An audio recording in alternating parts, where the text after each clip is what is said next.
Good afternoon. I promised when I got elected I'd always give it to you straight from the shoulder. The good, the bad, the truth. So as we head into Christmas weekend, I want to answer your questions about the rising number of COVID cases, COVID-19 cases. And I want to start by acknowledging how tired, worried, and frustrated I know you are. I know how you're feeling. For many of you, this will be the first or even the second Christmas where you look across the table, will be an empty kitchen chair there. Tens of millions have gotten sick. We've all experienced upheaval in our lives. But while COVID has been a tough adversary, we've shown that we're tougher. Tougher because we have the power of science and vaccines that prevent illness and save lives.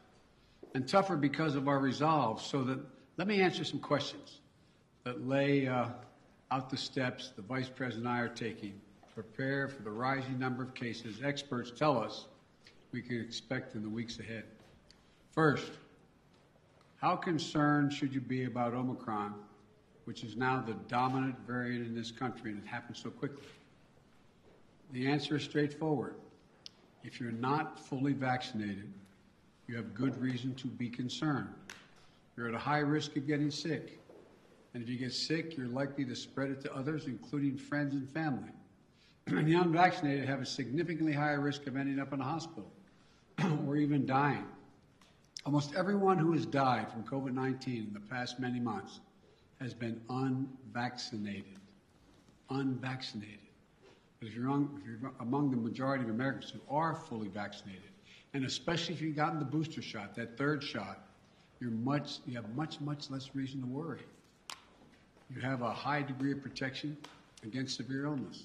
But because Omicron spreads so easily, we'll see some fully vaccinated people get COVID, potentially in large numbers. There will be positive cases in every office, even here in the White House among the vaccinated from Omicron. But these cases are highly unlikely to lead to serious illness. Vaccinated people who get COVID may get ill, but they're protected from severe illness and death. That's why you should still remain vigilant.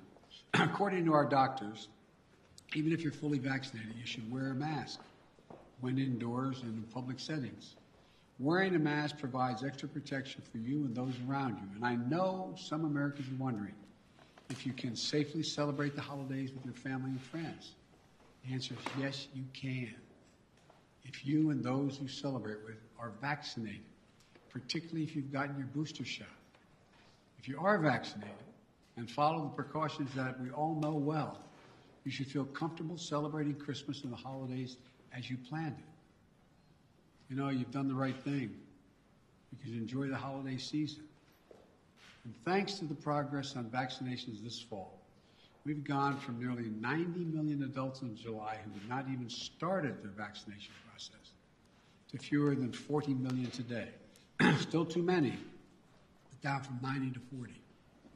All these people who have not been vaccinated, you have an obligation to yourselves, to your families, and quite frankly, I know I'll get criticized for this, to your country.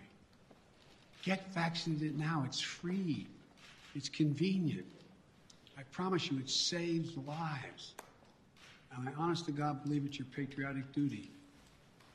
Another question folks are asking is, what can you do to make yourself and your family feel safer and be safer? The answer is simple. Get your booster shot. Wear a mask.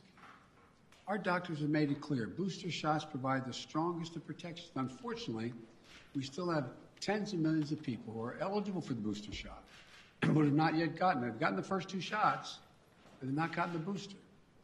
Folks, the booster shots are free and widely available. Over 60 million Americans, including 62% of eligible seniors, our most vulnerable group, have gotten their booster shots. I got my booster shot as soon as they were available. And just the other day, former President Trump announced he had gotten his booster shot. Maybe one of the few things he and I agree on. People with booster shots are highly protected. Join them. Join us. It's been 6 months or more since my second shot. If it's been 6 months or more for your second shot when I got my booster, you can get yours today. It's been 6 months or more since your second shot. Another question that folks are asking is, are we going back to March 2020? Not this last March 2021, but March 2020 when the pandemic first hit. That's what I keep getting asked. The answer is absolutely no. No. There are three big differences between then and now. Number one, first one, more than 200 million Americans have been fully vaccinated. In March 2020, no one was fully vaccinated. What that means is today, a case of COVID-19 for fully vaccinated and boosted person will most likely mean no symptoms or mild ones similar to the common respiratory viruses. Over 200 million Americans should have a peace of mind that they did not have in March of 2020. They're protected from hospitalization, and they're protected from death. Second point, we're prepared today for what's coming. In March of 2020, we were not ready. Today, we stockpiled enough gowns, masks, and ventilators to deal with the surge of hospitalizations among the unvaccinated. Today, we're ready. And as I'll explain in a few minutes, we're going to be reinforcing our hospitals, helping them. Number three, we know a lot more today than we did back in March of 2020. For example, last year, we thought the only way to keep your children safe was to close our schools. Today, we know more and we have more resources to keep those schools open. You can get 5 to 11-year-olds vaccinated, a tool we didn't have until last month. Today, we don't have to shut down schools because of a case of COVID-19. Now, if a student tests positive, other students can take the test and stay in the classroom if they're not infected, rather than closing the whole school or having to quarantine. We can keep our K through 12 schools open. That's exactly what we should be doing. So, folks, let me summarize. We should all be concerned about Omicron, but not panicked. If you're fully vaccinated, and especially if you got your booster shot, you are highly protected. And if you're unvaccinated, you're at a higher risk of getting severely ill from COVID-19, getting hospitalized, and even dying. So the best thing to do is get fully vaccinated and get your booster shot. And no, this is not March of 2020. 200 million people are fully vaccinated. We're prepared. We know more. We just have to stay focused. So that's where we stand. Now let me tell you about the additional steps I'm ordering today to take on what is coming. I know you've heard a lot of this in the news already this morning. 3 weeks ago, I laid out a COVID-19 action plan for this winter that prepared us for this moment. Today, we're making the plan even stronger. First, we're setting up our vaccination and booster efforts. We're stepping it up significantly. In the past 2 weeks, we've seen the highest vaccination rates since last spring. And we aren't as vaccinated as a country as we should be, though. That's why we have added 10,000 new vaccination sites on top of the 80,000 sites that we already had in place. And even more will open in January. You know, there's some parts of this country where people are very eager to get their booster, where it's harder to get an appointment, So starting this week, I'll be deploying hundreds more vaccinators and more sites to help get the booster shots in people's arms. I've ordered FEMA, the Federal Emergency Management Agency, to stand up new pop-up vaccination clinics all across the country where you can get that booster shot. We've opened, we've opened FEMA vaccination sites in Washington State and New Mexico recently as cases have increased. And today, I'm directing FEMA to stand up new sites in areas where there is a high demand. These steps are going to help us add more and more booster appointments and just over the next few weeks. I also want to say a word to parents. If your children are not vaccinated, please get them vaccinated. If you're a parent, understandably, who waited to see how the first shots went with other kids, before getting your own kid vaccinated, you can stop waiting. 6 million children in our country, ages 5 to 11, are vaccinated. Get your children protected today, now. For those parents out there who have a child that's too young to be vaccinated, that is under the age of 5, I know this can still be a scary time. But one thing you can and must do while we await vaccines for children under 5, get yourself fully vaccinated and boosted, as well as those around you, your children, your caregivers, your siblings. It's critical to mask up in public indoor places. We know that our youngest children have only rarely been impacted by serious COVID-19 cases, but they can be further protected if they're surrounded by vaccinated people. And again, to folks who are not vaccinated, you might think you're putting only yourself at risk, but it's your choice. Your choice is not just a choice about you. It affects other people. You're putting other people at risk. Your loved ones, your friends, neighbors, strangers you run into. And your choice can be the difference between life or death. The longer the virus is around, the more likely variants form that may be deadlier than the ones that have come before. Let me say again and again and again and again, please get vaccinated. It's the only responsible thing to do. Those who are not vaccinated are causing hospitals to become overrun again. I just spoke to the governor of New York. Every COVID-19 hospital means someone with a heart attack, cancer, or other serious illness may not get that bed and that life-saving care they need in the hospital. Look, let me give it to you straight again. Omicron is serious, potentially deadly business for unvaccinated people. Let me be clear. Thanks to the prior administration and our scientific community, America is one of the first countries to get the vaccine. Thanks to my administration and the hard work of Americans, we led a rollout and made America among the world leaders in getting shots in arms. But uptake slowed this summer as vaccine resistance among some hardened. Look, the unvaccinated are responsible for their own choices. But those choices have been fueled by dangerous misinformation on cable TV and social media.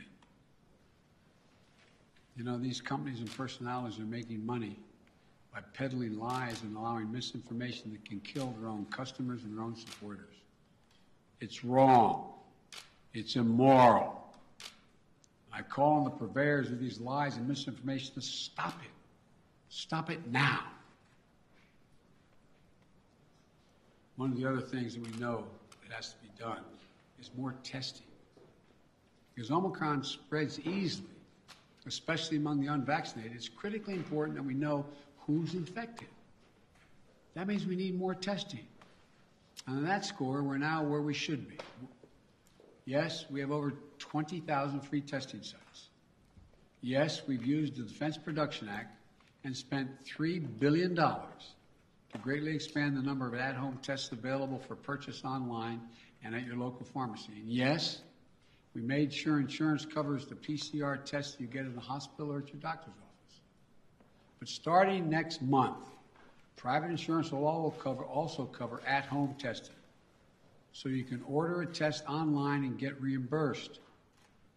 We're providing access to free at-home tests for those who may have insurance as well, may not have insurance, I should say, as well. But it's not enough. We have to do more. We have to do better. And we will.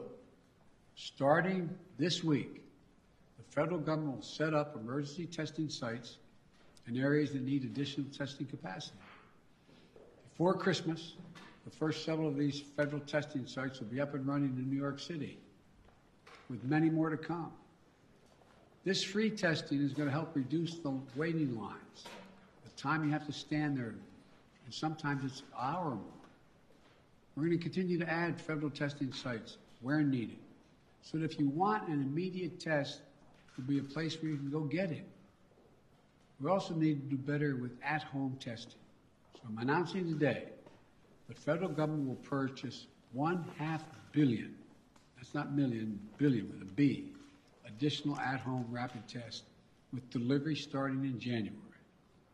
We'll be getting these tests to Americans for free. And we'll have websites where you can get them delivered to your home. We've arranged for it to be easier for you to find a free COVID testing site near you on Google. Just enter COVID test near me in the Google search bar, and you can find a number of different locations nearby where you can get tested. We're going to continue to use the Defense Production Act, as we did earlier this month, to make sure we're producing as many tests and as quickly as possible. The bottom line is it's a lot better than it was, but we're taking even more steps to make it easier to get tested and get tested for free. Next, we're preparing hospitals for what's coming. Those 40 unvaccinated adults have a good chance of getting COVID-19, and some of you will get very sick. That'll mean hospitals are going to get extremely stressed again, both in terms of equipment as well as personnel to care for those who get sick. That's why my administration has stockpiled and pre-positioned millions of gowns, gloves, masks, and ventilators. We call it PPP. We're ready to send them immediately to any state that needs more. In addition, I've directed the Pentagon to mobilize an additional 1,000 troops to be deployed to help staff local hospitals and expand capacity. That's 1,000 military doctors, nurses, and medics. We've already started moving medical teams. They've already landed in Wisconsin and Indiana this week. This is on top of 300 federal medical personnel that are now on the ground, having deployed since we learned about Omicron. Look, while we know staffing is the biggest need for hospitals, some may need more beds as well. We're prepared. I've directed FEMA to activate the National Response Center and begin deploying teams now to provide additional hospital beds. We'll begin to construct emergency capacities near hospitals and parking garages and nearby buildings to be ready if needed. And the federal government is paying for all of this, period, all of it. Further, FEMA will deploy hundreds of ambulances and EMS crews so that if one hospital fills up, we can transport patients to beds elsewhere. This week, we'll send dozens of ambulances to New York and Maine because the COVID is spreading very rapidly to help transport patients. Our doctors, nurses, hospital staffs have gone above and beyond during this pandemic. The strain and stress is real. I really mean it. It's real. And we'll have their backs, though. We have to let them know we have their backs. Finally, we're making sure that COVID-19 no longer closes businesses or schools. Last week, the federal court reinstated my administration's vaccination or test. The vaccination or test rule for businesses with more than 100 employees. The rule requires employers with 100 or more employees to protect their workers who are on site and indoors with the requirement that they be vaccinated or tested each week or go home. These rules are going to keep workers safe, and keep workers safe will help keep businesses open. If people are vaccinated or tested, they are much less likely to get sick and less likely to spread it to others. Customers are more likely to come in and shop because they know it's a safe environment. I know vaccination requirements are unpopular for many. They're not even popular for those who are anxious to get them.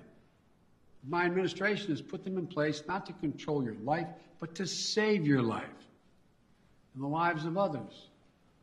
Where 400,000 Americans died from COVID this calendar year, and almost all were unvaccinated. Almost all were preventable. The rule is legal and effective. It's going to save thousands of American lives. We must also keep our K-12 schools open. Look, the science is clear and overwhelming. We know how to keep our kids safe from COVID-19 in school. K through 12 schools should be open, and that safety is increased if schools require all adults who work in the schools to get vaccinated and take the safety measure that the CDC has recommended, including masking. I got Congress to pass billions of dollars in school improvements, ventilation and social distancing. Schools should be safer than ever from COVID-19. And just Friday, the CDC issued a test-to-stay guidelines. So schools can stay open and kids can stay in class even if a classmate tests positive. COVID-19 is scary, but the science is clear. Children are safe as safe in schools as they are any place, assuming the appropriate precautions have been taken and they've already been funded. Let me close with this. I know you're tired. I really mean this, and I know you're frustrated. We all want this to be over, but we're still in it. And this is a critical moment. We also have more tools than we ever had before. We're ready. We'll get through this. As we head into the holidays, I want us to all keep the faith. I want to sincerely thank you for your perseverance, your courage, your countless acts of kindness, love, and sacrifice during these last 2 years. Throughout our history, we've been tested as a people and as a nation through war and turmoil. We had to ask whether we'd be safe, whether we'd be okay, whether we'd get back to who we are. We've always endured because remember, there's no challenge too big for America. I mean this from the bottom of my heart. No challenge. We've come through better and stronger because we stay together as the United States of America. That's what we have to keep doing today. We can do this together. I guarantee you. May God bless you all, and may God protect our troops. And happy holidays. God love you all. Thank you. Mr. President, on testing, sir, you said we have to do better, but public health officials have been saying for months you need to surge rapid tests for just this moment. Is it a failure that you don't have an adequate amount of tests for everyone to be able to get one if they need one right now? No, it's not, because COVID is spreading so rapidly. If you notice, it just happened almost overnight, just in the last month. What's your message? Mr. President. So, no, it's not a failure. But the alarm bell went off. I don't think anybody anticipated that this was going to be as rapidly spreading as it did. And so the question is, we had a lot of people who have access to tests, who could order them, could have their insurance pay for them, et cetera. But it all of a sudden, it was like everybody rushed to the counter. It was a big, big rush. And I knew that was coming, so what I tried to do is meet with the companies and use the Defense Production Act to get 500 million more tests and figure out how to get them to their homes, get them on the shelves in the store. I mean, so that's what it's all about. Yes. Mr. President, what's your message to Americans who are trying to get tested now and who are not able to get tested and who are wondering what took so long to ramp up testing? Come on, what took so long? That's what I'm hearing that from people who are trying to get tested now before the holidays. Well, what took so long, it didn't take long at all. What happened was the Omicron virus spread even more rapidly than anybody thought. If I had told you 4 weeks ago that this would spread by a day-to-day basis, it would spread by 50, 100%, 200%, 500%. I think you would have looked at me and said, Biden, what are you drinking? But that's what it did. Now, we don't know what's going to happen from here. It looks there's some evidence that in South Africa, where a lot of this started, that it's dropping off quickly, too. We don't know. But I do know that we're not going to be in a position, like I said, when we were having a problem with masks and gowns and the like. I said, I promise you. Remember the criticism? I got questions from some of you. Why are you still paying for all these masks and gowns? Why are you stockpiling this? Because we don't know. Turns out we're going to need it. In the back, and then... Does it work, sir? And will you reverse the travel ban now that Omicron is so prevalent here in the U.S.? I'm considering reversing. I'm going to talk with my team in the next couple of days. Look, remember why I said we put the travel ban on, is to see how much time we had before it hit here so we could begin to decide what we needed by looking at what's happening in other countries. But we're past that now. And so it's something that is being raised with me by the docs, and I'll have an answer for that soon. Mr. President, you talk often about the importance of keeping your word of trust. Do you believe Senator Manchin kept his word to you? And how do you rebuild trust with progressives in your party to advance your legislation now? You know, I told you before, you've heard me say this before, some people think maybe I'm not Irish because I don't hold a grudge. Look, I want to get things done. I still think there's a possibility of getting Build Back Better done. What I don't want to do is get into, and Joe went on TV today, and I don't know whether it's TV or not, I'm told he was speaking to the Liberal caucus in the House and said, Joe Biden didn't mislead you, I misled you. And so look, I'm not looking for, let me say something.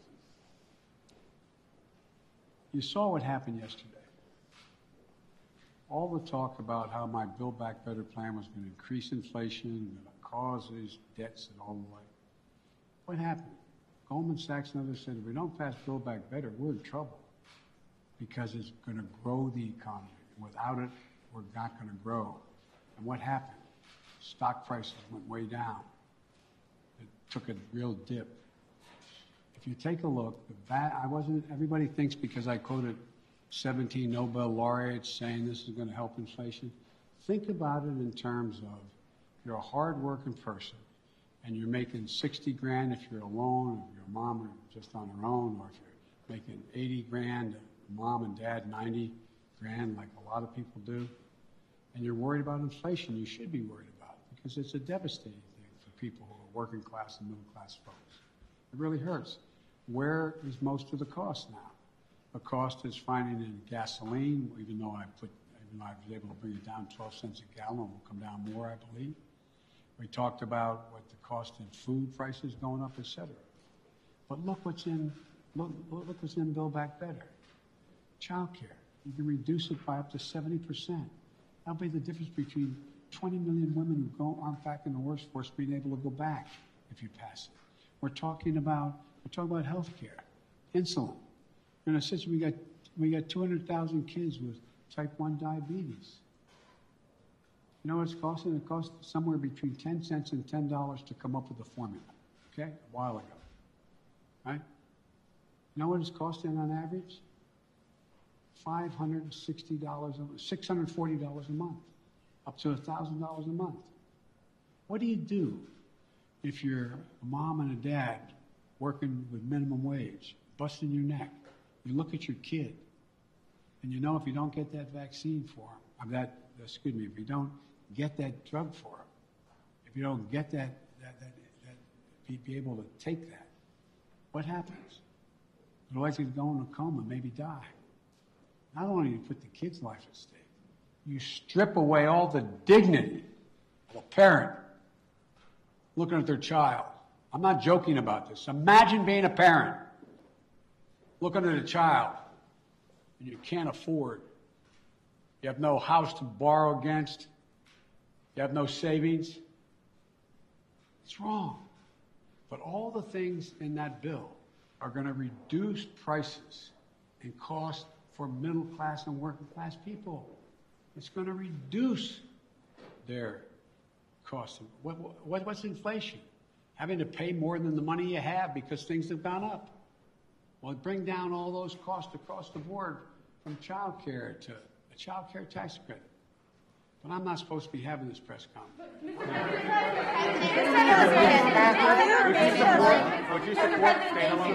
President, did Senator Manchin break his commitment to you? When you announced the framework, the White House says that all 50 senators were believed to get behind it, all 50 Democratic senators. So did Senator Manchin break his commitment to you? Senator Manchin and I are going to get something done. Thank you. Are you still having the car with the car debt, Sir, do you still have the car with the debt? Ukraine, sir.